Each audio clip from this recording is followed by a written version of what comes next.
I wanted to take the opportunity to like look at death in particular through a game and process a lot of those feelings of how not necessarily like somebody dies and that's like personal suffering, but how much of a ripple effect that has.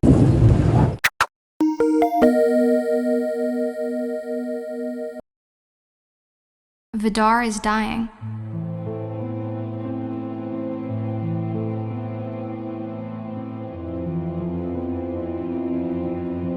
Helpless at the hands of a terrible beast.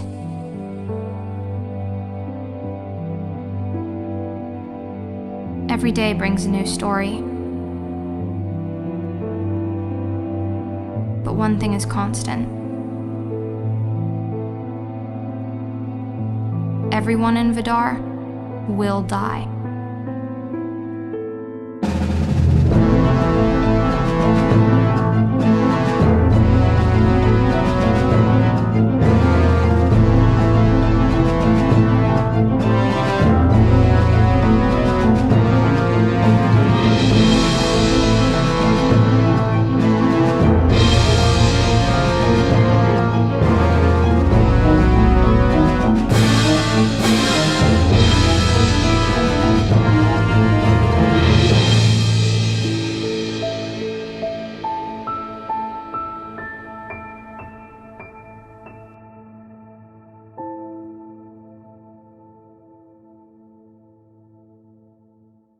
Welcome to the Phat Games podcast. This week we have a very special guest, my personal friend, Dean Razavi of Raspberry Games. Do you want to say hi to everyone, Yeah. Mr. Dean? Hi, yeah. I guess technically formerly of Raspberry Games as of a few weeks ago, but we can get into it.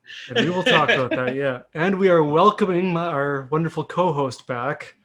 Say hi, Mr. G. Hello, everybody. So where were you last episode? If people don't know, I don't know if you mentioned this I did not mention I actually got shingles, which is kind of like the adult chicken pox. So I actually found out that I was talking to my brother and he told me he gave it to me when I was a kid. So what happens is the virus just kind of stays dormant in your system and it just rears its ugly head when you're well into adulthood. So the shingles and chickenpox are actually part of the herpes family of viruses. Yes, they are herpes. So your brother gave you herpes when you were a kid. Got the herpes, yep. It's exciting. Happens to the best of us. Yeah. So you would think I would have gotten it at the wave pool in Edmonton, but no.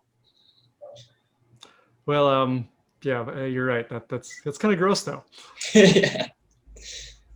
All right, guys. So Dean, you crazy son of a gun. I'm not going to swear because a lot of that happened in the last episode. Oh man, I didn't. Did I miss out on a lot of swearing that happened? It was a good episode. You should go watch the recording. Damn. Unedited. I missed out on all the good stuff. It was fun. I can't make the same promises here.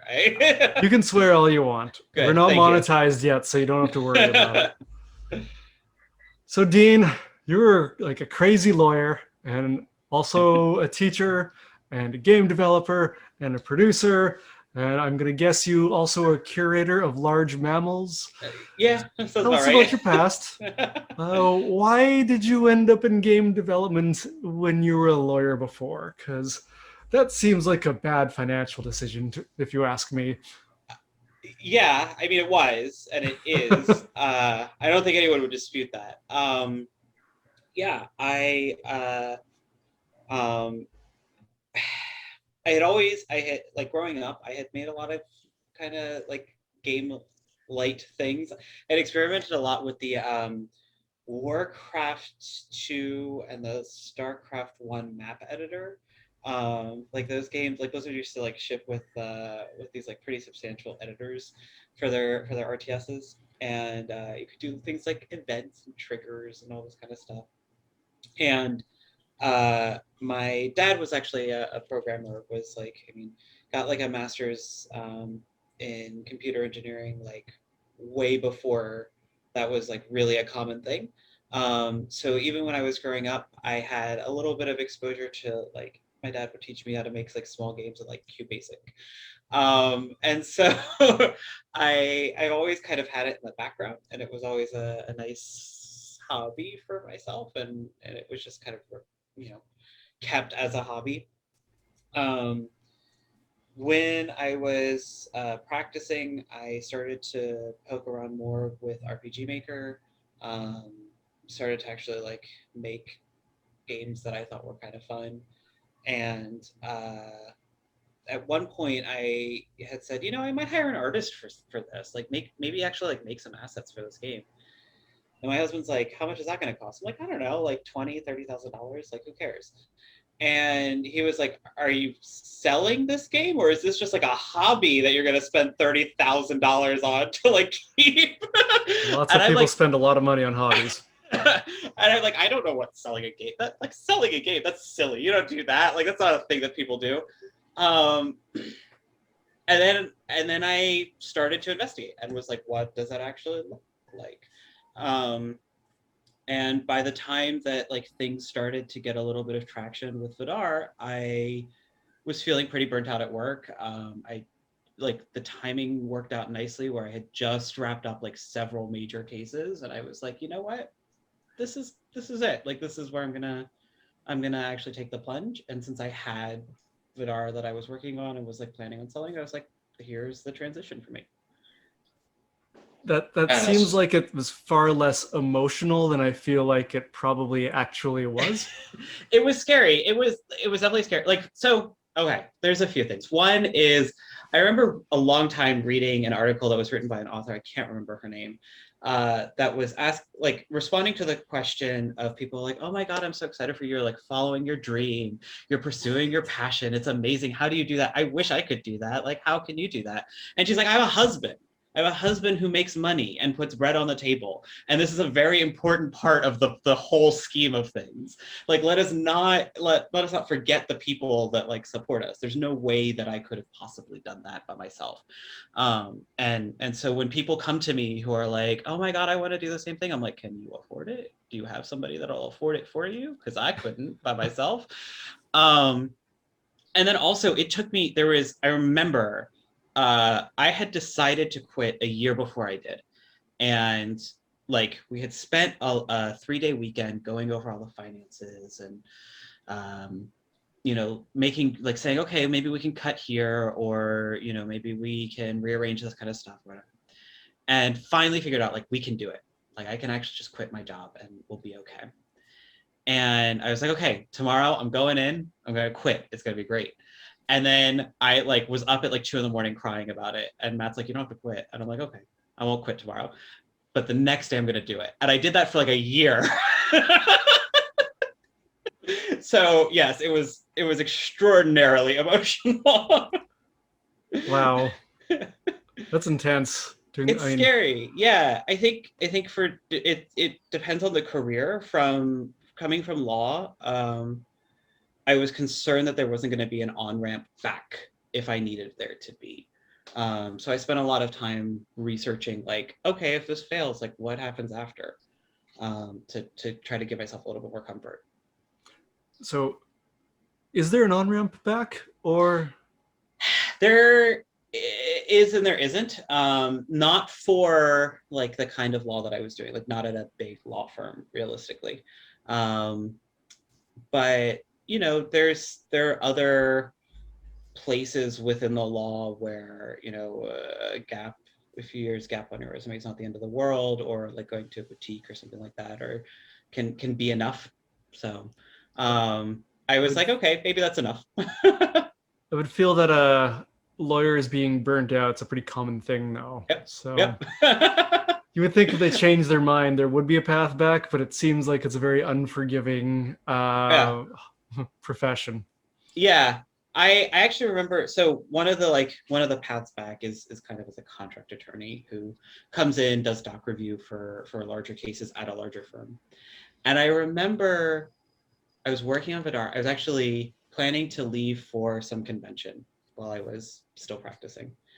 And I had contract attorneys working for me. that had been brought in as a temp agency.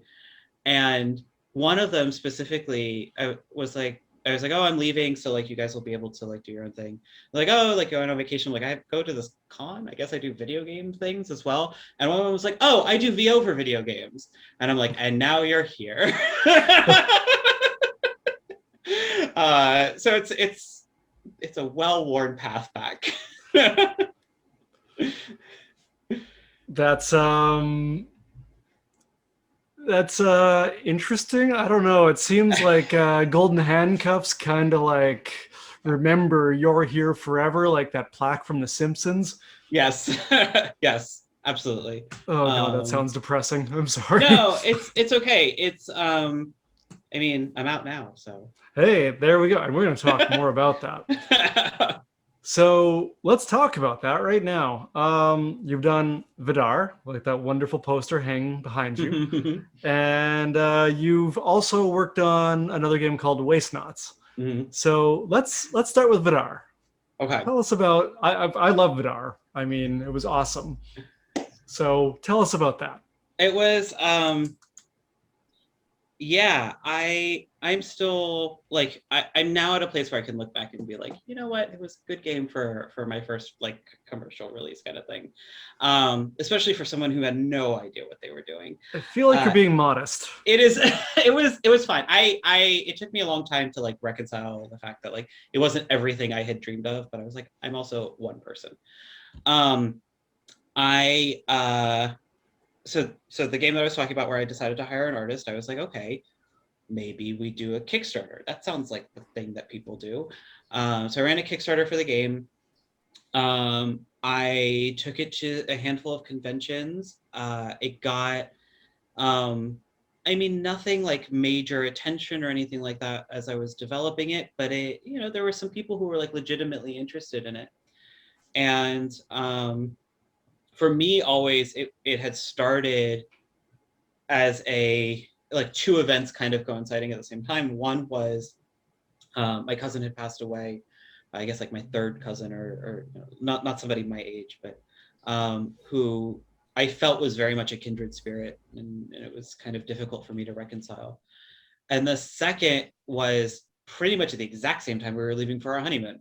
And that was a weird dichotomy. And also like my honeymoon was in like the mountains, like in the snowy mountains. And so that was the setting that I kind of had in mind.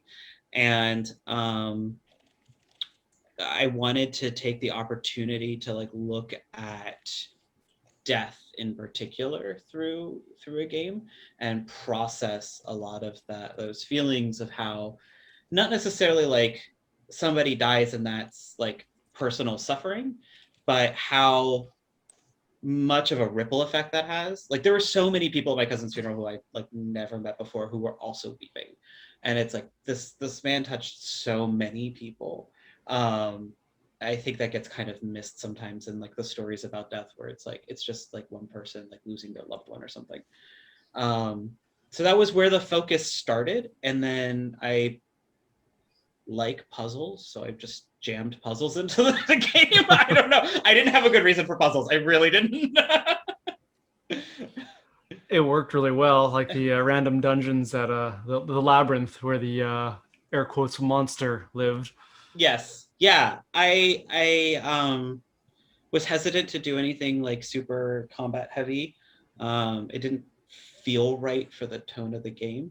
But I didn't know what the challenge was otherwise. And I you know, if I were to say revisit it, I'm not sure that the challenge needs to happen. There are a lot more games out there now that are like, no, we can just be narrative games and we stand on our own. Like you can have like since Vidar, I have played walking simulators. I have played a lot of just like purely narrative driven games where I'm like, oh yeah, you don't really need these. You don't need a challenge necessarily to overcome for it to still be compelling. So yeah. Yeah, we're for Karendow, we're giving the players the option to turn off combat entirely, so they can sort of just make the experience what they want of it. Yeah, why not? Like, it doesn't hurt anything. Like if you know, it's there if you want it. And otherwise, it's, you know, you can still explore the story. Yeah. So the original pitch you gave for Vidar was a game where everyone dies, Yeah. and it was that's like a pretty good like catch. What are those things called? Like the Like a tagline or yeah, something. tagline, yeah. Yeah. Yeah. Um, I mean, it works. So, how much did you ask for on the Kickstarter for that one? I want to say it was 18,000. I think it was 18,000. So, how did you get most of your backers? Was it the conventions? Was it online, Twitter, Discord? If Discord was a thing really back then. Discord was not a thing. It was, and I didn't really have a strong Twitter presence at that point. It was friends and family, and to be honest, Friends and family gave you $18,000. These must be good friends. I mean, oh, holy cow!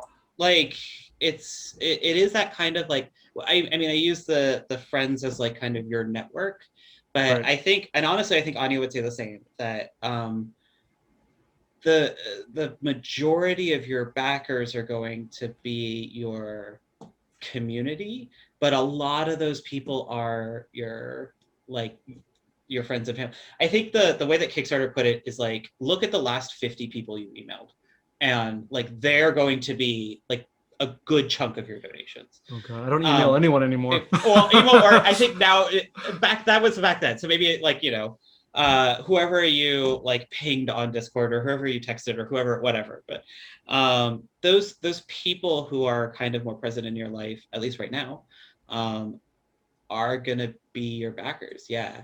So there's a fair amount of that. And then conventions were, so I did a lot of conventions during that period, and they were a mixed bag. I always tell the story that like there were definitely some that I did where there was absolutely no backers, right? But there was, it's always hard to connect the dots because I did MagFest during that Kickstarter. Yeah, MagFest, it's coming back. It is coming back. I'm just really excited to like be going to places as an attendee and as an exhibitor. Gary and I are going to be there. At least I will. Hopefully, Gary can cross the border. Yeah, when actually is MagFest happening at the same time? They haven't announced the dates yet, but they are. Yeah. They just posted their website like yesterday or something that they're coming back. I mean, PAX West is gonna be in person, so that's gonna be yeah, before it. But about a week later, I got a pledge of $800 on the Kickstarter after MagFest, like from a single person, and I was like, $800 doesn't come from somebody you don't know, Yeah, right? who Like was $800 like never, like that's like way too much for one person. So I messaged the person, I'm like, hi, thanks, but who are you? And they're like, oh, I saw your game at MagFest, really enjoyed it, played it, I just had to move some money around before I was like able to pledge. If I hadn't made that connection, like direct message to them, there's no way I would have been like, oh, this is from MagFest, because it happened a week later. And it was just $100 just from a random stranger at MagFest. That is like the best expo ever. Blair, my motto throughout this entire process has been, if I have to be in the right place at the right time, I will just be everywhere all the time. Yes, you make me feel exhausted.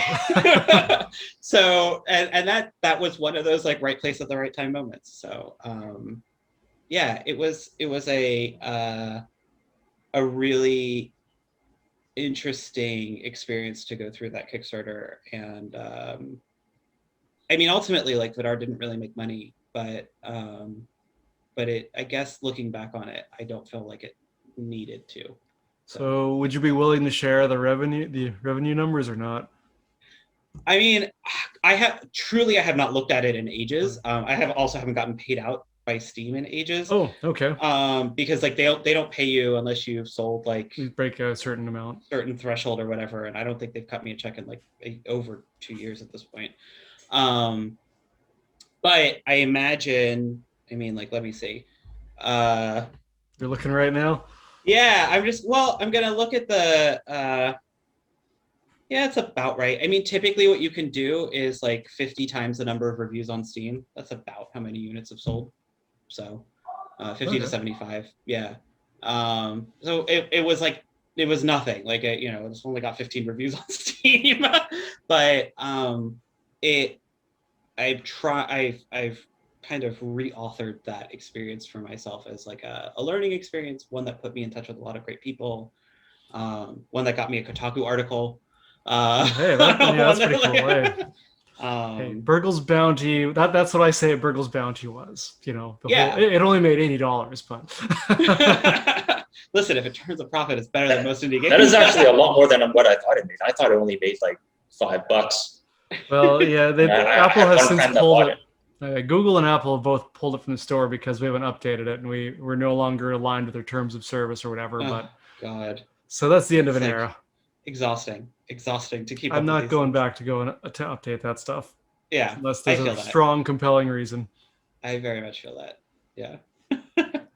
All right, so we've done Vidar. Let's Okay. do. Well, you know what? Let's circle back to Wastenauts later. I actually let's leave the best for last. Let's talk about the games you've produced. Okay. So I while I was still doing Raspberry Games, I think and this is the more I understand about the industry, the more and more this like is just common out of necessity, is that like you're working on a lot of projects at once and you're freelancing as much as you can. And your own project quickly takes a back burner to other stuff. um, so I was a producer, like as a freelancer for two games. One was Outpost Delta, which was a game by the studio Hidden Achievement. They're based in Austin, Texas, and that was a Metroidvania. And the other was for Zelda Singularity, which is by Computer Lunch. Yes, we are having Andrew on next. Nice. So we'll be talking about that one a lot. But Outpost Delta, not okay. I don't want to offend anyone here, but that game needed some work. It did. I think we managed to pull something out of the fire at the last minute that I was like, you know what, this isn't terrible.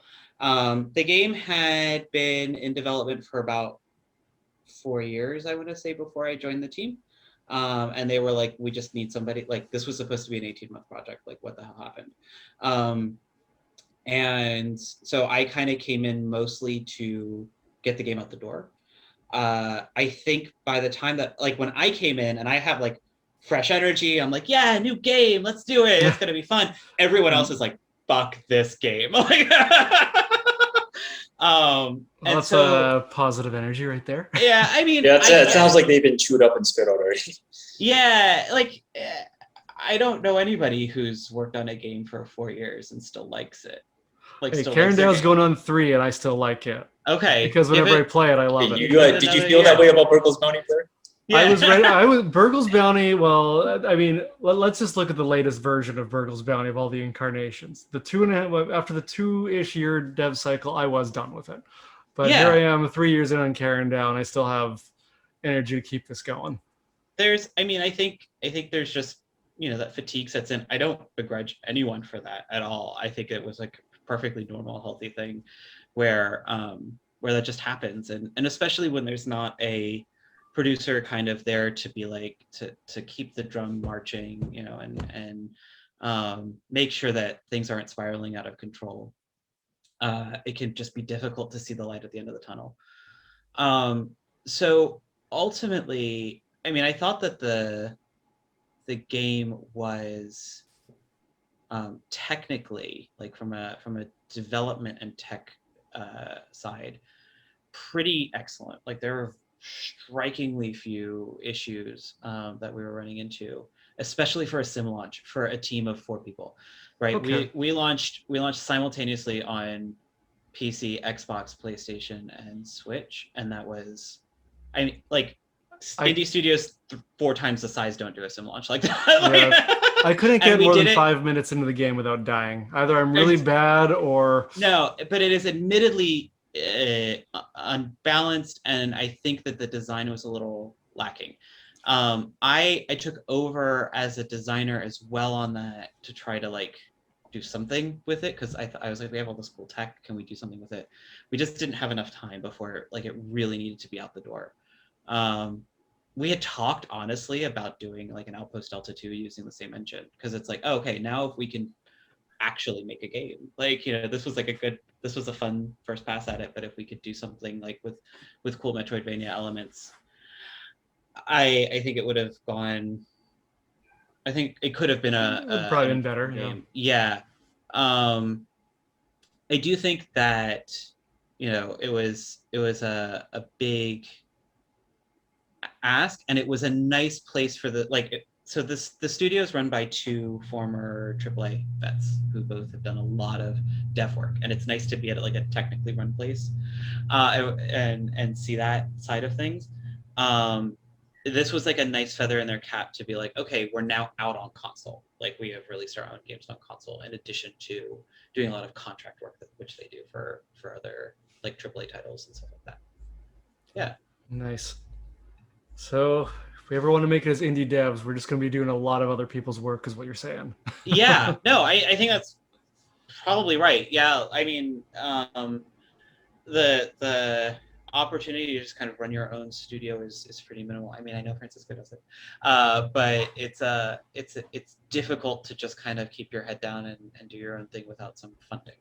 And that typically has to come in the form of like regular checks coming in from other sources, where you're doing contract work, whether it's from the dev side, art side, production side, whatever it is. Yeah.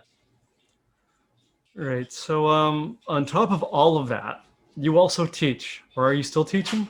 I'm not. I'm officially no longer. I am officially at all. Like you're done forever. I have honed in on one damn job. Congratulations. Okay, but so just to be clear, what kind of teaching was this? Is like teaching like school? Yeah. Or? So I was teaching. There's a community college, Ostos, up in the Bronx, which is part of CUNY, and they have a great game design program there. And so I was teaching. I taught game design 101, which is just like intro to games kind of concepts, and game design 201, which was specifically on video games. I did that for maybe 3 years, I want to say. And yeah, it was great. It was really excellent to I never had a game design education. And so part of this was I had to teach myself like the way that the pedagogy would be approached, and so that I could then explain it, right? Like it's Gary and I never had a game design education either. We just made it up as we went along. I think the idea of one is very rare, especially the kind of like where you and I came from. Like I think these days it's a lot more common to see, especially you know, with a lot of online products, I guess, that are available, and you know, with lots of game design schools that are also out there as well. That it's actually a lot more available to people now, whereas it was pretty much non-existent back then. But you know, I think between Blair and I, we got very good at reverse engineering stuff by, I guess, looking at other people's games and scrounging around the internet for whatever was out there. Yeah, it was definitely like a way more like you have to be resourceful kind of era that we grew up in for games. But even just like were we like all like 5 years younger, we would have probably been able to at least start to find like good game design programs.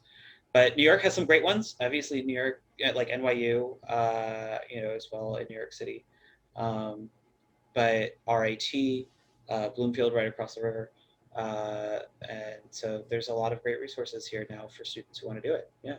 So when you're teaching that though, and you know how hard it is to make it in this industry unless you get a job at a AAA company, what do you tell them? Like, what do the students come in to do? Like, are they thinking they're going to be run an awesome indie studio or make, you know, the next Flappy Bird or Angry Birds or whatever? Or it was a mixed bag. Surprisingly, most students are like still uninterested and pretty unfamiliar with like indie games and the indie game scene, was my impression generally. At least the students that I had. I think that changes depending on program to program, school to school, even class to class, within a given program. My students, some of them were literally just there to like learn about video games because they like video games and had No, I'm just curious. real planned to like go into an industry. It's like here's an elective for them or something like that, and that's cool. That's awesome. Those were some of my favorite classes in college myself, right? Were the classes where I was like, my job does not depend on this. So that was great.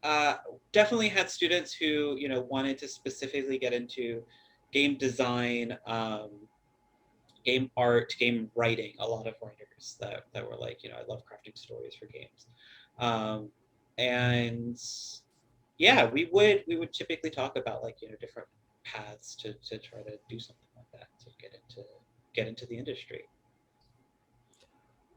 And did the kids seem like they were interested, or were they like, fuck that, I'm out? No, I just swore. Again, it was kind of mixed. I think as any college class typically is, Yeah. right? But they don't know what they want to do yet. Yeah, I mean, I thought I wanted to be a lawyer. I think a lot of them.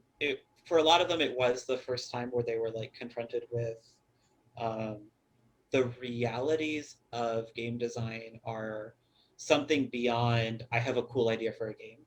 Like it's like, okay, that's where you start. Like that's day one. The rest of it is refining that idea and explaining why it won't work and trying to fix it in a million different ways and look at it through a dozen different lenses and all this kind of stuff. And for some of them, that was kind of like if it was just going to be a hobby, they're like, I just want to make a cool game for myself. And for others, they wanted to rise and meet that challenge and be like, oh, I actually want to make a fun game as opposed to just a game. That was always my focus. I was like, anyone can just make a game. I'm not here to for you to crank out student games for your portfolio. There are other classes, and they're important classes because you gotta be able to show that you can do something. But my classes were specifically on what turns a game into a fun one. So. Makes sense. So Gary, would you say that when we were kids, when we were 8 years old, making this doing game dev, were we in it to be hobbyists, or were we in to make it? I don't know. I don't say that I ever was in it thinking that I was going to make it big or anything. I guess for me, I just wanted to make a game that I myself would enjoy playing, or you have an opportunity to write a really cool story that I would have enjoyed if, let's say, if I was experiencing it externally. Yeah, but then again, when I say that, how does that apply to Rabbit Hunter, that game that stupid game that I made on the Commodore 64, right? The 10x10 grid where you just had to type in random numbers. I was just messing around, and I thought that was fun because I was learning. I was learning, right? Thanks for listening to part 1 of our conversation with Dean. If you enjoyed it, please like the video and subscribe to our channel.